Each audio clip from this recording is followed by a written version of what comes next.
একটাবার ভাবেন তো, আপনার কাছে এমন পরিমাণ টাকা আছে যে আপনি চাইলে পৃথিবীর অনেক দেশ বছরের পর বছর চালাইতে পারবেন। শুধু আপনি না, আপনি মরে যাবেন কিন্তু আপনার ছেলেমেয়েরাও চালাতে পারবে। শুধু আপনার ছেলেমেয়েরা না, আপনার নাতিপুতিরাও চালাতে পারবে। মানে আপনার কাছে এই পরিমাণ টাকা আছে। খালি শুধু একটু ভাবেন। একজন ব্যক্তি আপনি, ইলন মাস্ক, তার নাম তো শুনেছেন, পৃথিবীর সবচাইতে ধনী ব্যক্তি। তো ইলন মাস্ক, যার স্পেস সেন্টার আছে, যার টেসলা গাড়ি কোম্পানি আছে, আরো অনেক কিছু আছে, তার সম্পদ এবং মানে তার অর্থের পরিমাণ এখন $1 ট্রিলিয়ন হয়ে গেছে, কিংবা আগামী বছরের মাঝেই $1 ট্রিলিয়ন হবে। পৃথিবীতে এখন এটা নিয়ে অনেক আলোচনা চলছে। এখন আপনি প্রশ্ন করতে পারেন, $1 ট্রিলিয়ন আসলে কত টাকা? $1 ট্রিলিয়ন বাংলাদেশি টাকায় কত টাকা জানেন? 122 লাখ কোটি টাকা। মানে আপনি যদি $1 সমান সমান 122 বা $125 ধরেন, তাহলে 1 ট্রিলিয়ন হচ্ছে 122 লাখ কোটি টাকা। এখন এটা কত টাকা আপনি বুঝবেন কিভাবে জানেন? আসেন, মানে আমরা এই ভিডিওতে দেখবো হচ্ছে ইলন মাস্ক তার নিজের যে পরিমাণ সম্পদ বা টাকা আছে সেটা দিয়ে আসলে বাংলাদেশকে কতবার চালাতে পারবে, কত বছর চালাতে পারবে। তার আগে বরং আমরা দেখি মালদ্বীপ এবং নেপালকে সে কতবার চালাতে পারবে। তাহলে আসেন হিসাবটা করি। ইলন মাস্কের কত টাকা আছে? 122 লাখ কোটি টাকা। আর 2025-26 অর্থ বছরে নেপালের নেপালের হচ্ছে যে বাজেট, সে বাজেটটা কত ছিল? নেপালের বাজেট ছিল এই 1.6 লাখ কোটি টাকা। অর্থাৎ নেপালের বাজেট ছিল 1.6 লাখ কোটি টাকা 2025-26 অর্থ বছরে। অর্থাৎ নেপালের যে পরিমাণ মানুষ আছে যারা খায়, ঘুমায়, চলাফেরা করে, এই টাকার মধ্যেই তারা করে ওই এক বছরে। এখন নেপালের বাজেট যদি এইটাই থাকে আগামী অনেক বছর, তাহলে নেপালকে কত দিন চালাতে পারবে জানেন ইলন মাস্ক? আপনি যদি 122 লাখ কোটিকে 1.6 লাখ কোটি দিয়ে ভাগ দেন, তাহলে সংখ্যাটা হচ্ছে 76 বছর। ইলন মাস্ক নেপালকে 76 বছর চালাতে পারবে। অর্থাৎ নেপালের যে বর্তমান যে বাজেট, সেই বাজেট যদি থেকে যায়, তাহলে ইলন মাস্ক নেপালকে 76 বছর চালাতে পারবে। আচ্ছা, নেপালের কথা তো গেল, মালদ্বীপকে কত বছর চালাতে পারবে? মালদ্বীপ হচ্ছে খুবই ছোট দেশ, আপনারা জানেন।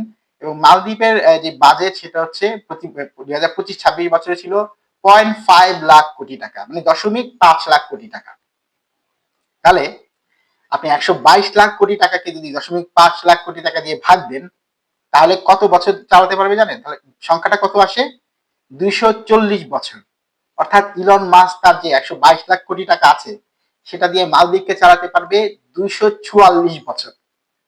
তাহলে বুঝতে পারতেছেন তো, শুধু সে না, তার ছেলে মেয়ে, নাতিপুতি, খুন্তি, এরপরে কি হয় জানি না, তাদেরকেও চালাতে পারবে। আচ্ছা, এবার আসি হচ্ছে বাংলাদেশের প্রসঙ্গে। বাংলাদেশে কে ইলন মাস্ক কতদিন চালাতে পারবে? বাংলাদেশ কিন্তু কোনো ছোট অর্থনীতির দেশ না। বাংলাদেশের জনসংখ্যা 18 কোটি এবং এটা একটা অনেক বড় অর্থনীতির দেশ। সেই বাংলাদেশকে ইলন মাস্ক কতদিন চালাতে পারবে জানেন? বাংলাদেশের 2025-26 বছরে অর্থ বছরে বাজেট ছিল কত টাকা জানেন? 7.9 লাখ টাকা। মানে এই 7.9 লাখ টাকার মাঝেই আমরা 18 কোটি মানুষ খাই, ঘুমাই, চলাফেরা করি, যা করি এক বছরে এই 7.9 লাখ কোটি টাকার মাঝেই করি। এটাই আমাদের বাজেট। তাহলে এই বাজেটটা যদি আগামী অনেক বছর থেকে যায়, একই রকমই থাকে, তাহলে বাংলাদেশকে ইলন মাস্ক কত দিন চালাতে পারবে জানেন? 122 দিয়ে যদি 7.9 লাখকে ভাগ করেন, তাহলে কত বছর হয়? 15.4 বছর। অর্থাৎ ইলন মাস্ক বাংলাদেশকে 15 বছর বসে বসে চালাতে পারবে। পুরো বাংলাদেশকে 15 বছর বসে বসে চালাতে পারবে। মানে নেপালকে 76 বছর, মালদ্বীপকে 246 না কত বছর, আর বাংলাদেশকে হচ্ছে 15 বছর। চিন্তা করে দেখেন তার সম্পদের পরিমাণটা কত। এটাই হচ্ছে ক্যাপিটালিজম। এখন আপনি ধরেন, মানে এই টাকাকে যদি আপনি আরো সোজা করে দেখেন, তাহলে দেখবেন যে বাংলাদেশের যে পদ্মা সেতু হলো না, কত রকম কথা হলো, সেই পদ্মা সেতু ইলন মাস্ক একাই 500 বার করতে পারবে বা তারও বেশি তার টাকা দিয়ে। মানে আরো অনেক ভাবে আপনি চাইলে হিসাব করতে পারবেন। যা হোক, এখন বিষয়টা হচ্ছে, তাহলে কি ইলন মাস্ক বিভিন্ন দেশ কিনে নিবে? না ভাই, দেশ কেনা যায় না। একটা দেশের সরকার, জনগণ, এদেরকে এভাবে করে কেনা যায় না। কিনলেও, কেনার সামর্থ্য থাকলেও আপনি কিনতে পারবেন না। কিন্তু এখন প্রশ্ন হচ্ছে, প্রিয় দর্শক, আপনার কাছে যদি এরকম পরিমাণ টাকা থাকতো, তাহলে আপনি কি করতেন? আপনি কি স্পেসে জমি কিনতেন, নাকি পৃথিবীর মানুষের মাঝে সেটা বন্টন করে দিতেন, নাহলে আপনার নিজ দেশের জনগণের মাঝে বন্টন করে দিতেন? এই ভিডিওটা শেষ করছি আপনাদেরকে একটা প্রশ্ন দিয়ে।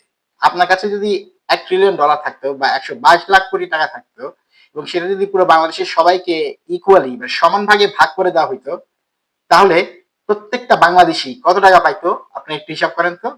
122 লাখ বাংলাদেশি টাকা। 122 লাখ কোটি বাংলাদেশি টাকা। যদি 18 কোটি মানুষকে ভাগ করে দেওয়া হইতো, তাহলে প্রতিটা বাংলাদেশী কত টাকা করে পাইতো? এটা একটু হিসাব করে বের করবেন। প্রিয় দর্শক, আজকের ভিডিওটা এই পর্যন্তই। একটা তথ্য দিলাম আপনাদেরকে। ভিডিওটা ভালো লাগলে লাইক করবেন, কমেন্ট করবেন আপনাদের এবং শেয়ার করবেন। সম্ভব হলে সাবস্ক্রাইব করবেন আমার চ্যানেলটা। ধন্যবাদ।